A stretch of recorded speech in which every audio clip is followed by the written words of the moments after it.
I bought Kestrel Point for less money than I once paid for a used truck.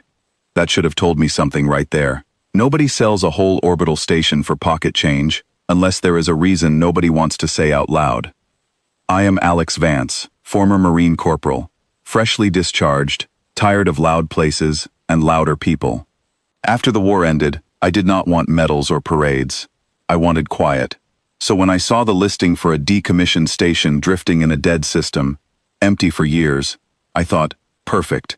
A broken machine and me, alone, with nothing shooting at either of us. The paperwork was strange, though. Usually a station sale includes an incident report, a reason for shutdown, a list of the last crew. Kestrel Point had none of that. Just one line, blacked out where the reason should be. I told myself it was just old records, lost in some office fire. I told myself a lot of things that turned out to be wrong. When my shuttle docked, the airlock hissed open on its own before I even touched the controls. That was the first sign. A station that has been empty for years should be dead cold, silent, dark. Kestrel Point had a faint hum in the walls, like a heartbeat someone forgot to turn off. Inside, the air was thin but breathable. Emergency lights blinked weakly along the corridor, like they were saving their strength.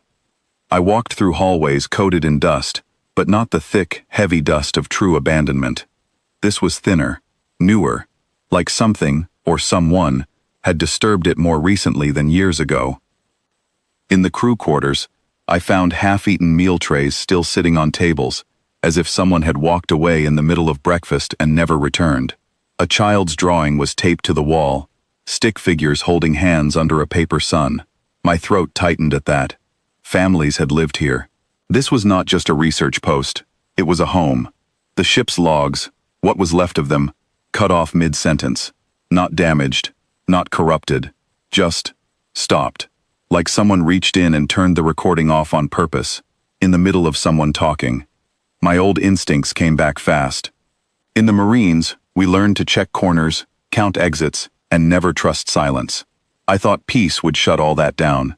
It didn't. If anything, the empty station made those instincts louder.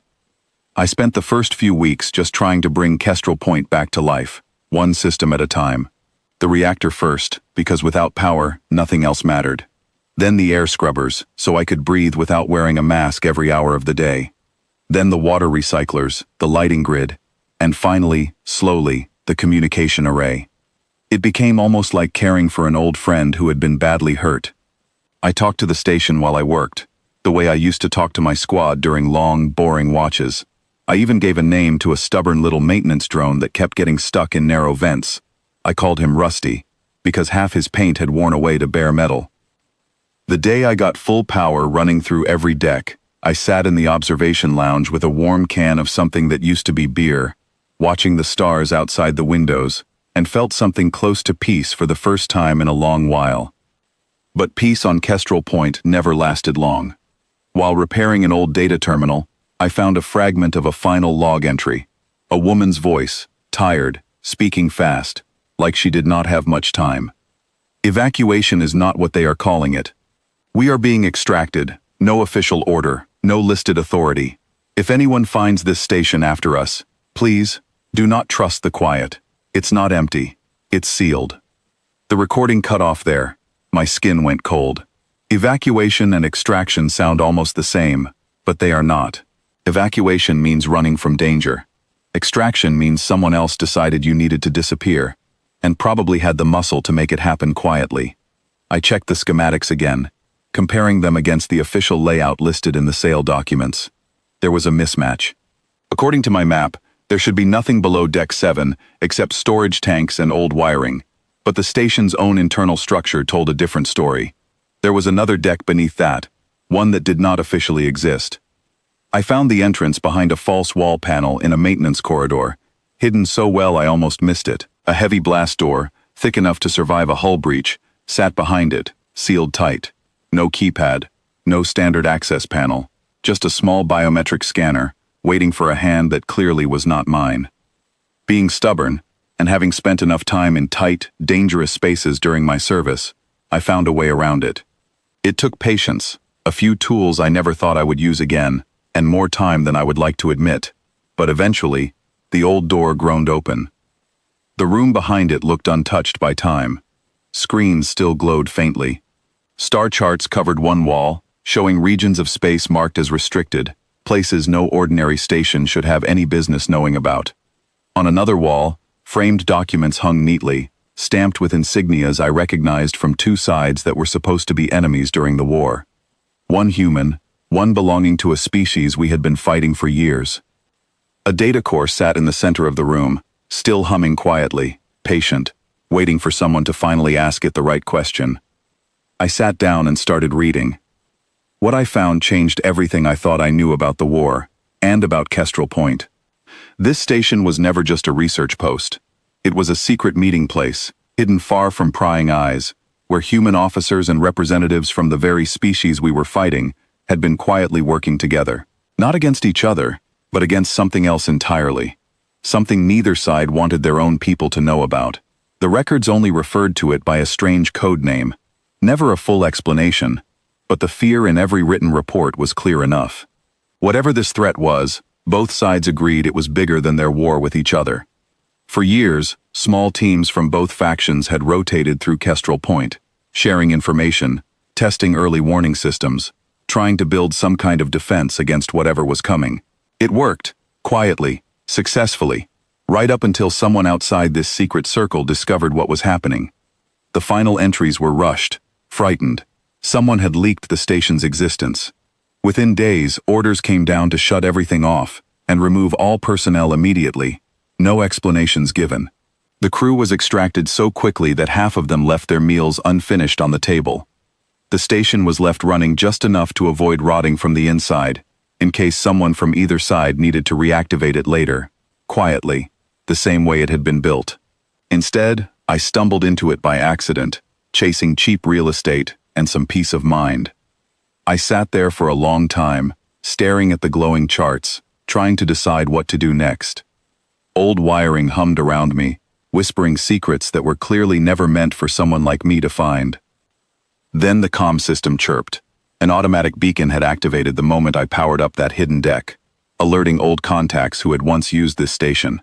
Ships were now moving toward Kestrel Point, some registered to human command, and others belonging to the very species mentioned in those secret files. None of them were friendly visits. Both sides had reasons to want this secret buried forever, along with anyone unlucky enough to have found it.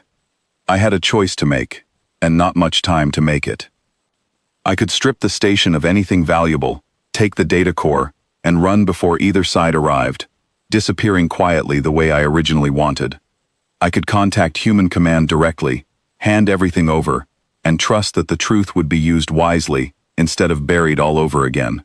Or I could try something riskier, reach out to that alien signal, still faintly echoing from the data core, the same frequency the crew had used before their extraction, and try to finish what they had clearly started before they were forced to stop. Running felt safest, but something about that child's drawing on the wall stuck with me. Someone had built a life here, believing this cooperation mattered enough to raise a family beside it. I could not just erase that for my own comfort. So I made my choice. Instead of hiding, I opened a channel wide enough for everyone approaching to hear, both human and alien frequencies at once, and began broadcasting everything I had found, clearly and calmly, the way you brief a room full of nervous recruits before a difficult mission. The response was immediate. Warnings came through, demanding I shut down the transmission at once. Some voices threatened consequences if I refused. I kept broadcasting anyway, because a secret only stays dangerous while it stays hidden, and I intended to make sure this one could never be buried quietly again. By the time the first ships arrived at Kestrel Point, human cruisers on one side, unfamiliar alien vessels on the other, the information was already spreading far beyond just our little corner of space. Officers on both sides were receiving urgent messages from their own governments, asking uncomfortable questions nobody had prepared answers for. There was a tense standoff for a while, both fleets holding position outside the station, weapons systems active, but nobody willing to fire first, not with so many eyes now watching from home. I stood in that hidden control room, hands steady on old, dusty controls, and waited. Eventually, a single shuttle broke away from the alien fleet, requesting permission to dock. Then, Cautiously, a matching request came from the human side as well. Both sides, it seemed, preferred a careful conversation over an uncontrollable exposure. I met them in the same lounge where I had celebrated getting the power back online, still holding on to that same nervous energy from years of unpredictable missions. Except this time, nobody was shooting at anyone. The conversation that followed was long, careful, and occasionally uncomfortable, filled with old suspicion and fresh curiosity. But it was a conversation, not a confrontation, and by the end of it, both sides agreed on something neither expected walking in. Kestrel Point should not disappear again. Instead, it should become something new entirely, a recognized meeting ground rather than a hidden secret, a place where careful cooperation could continue openly instead of quietly in the shadows. They asked who should oversee such a delicate arrangement, someone trusted by neither faction alone, but respected enough by both to keep things fair. To my surprise, my name came up more than once.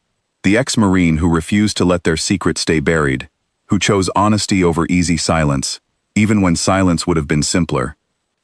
So that is how I ended up staying on Kestrel Point permanently, not as a lonely salvager fixing old machines in peace, but as its first official caretaker under this strange new arrangement between two sides who used to be enemies.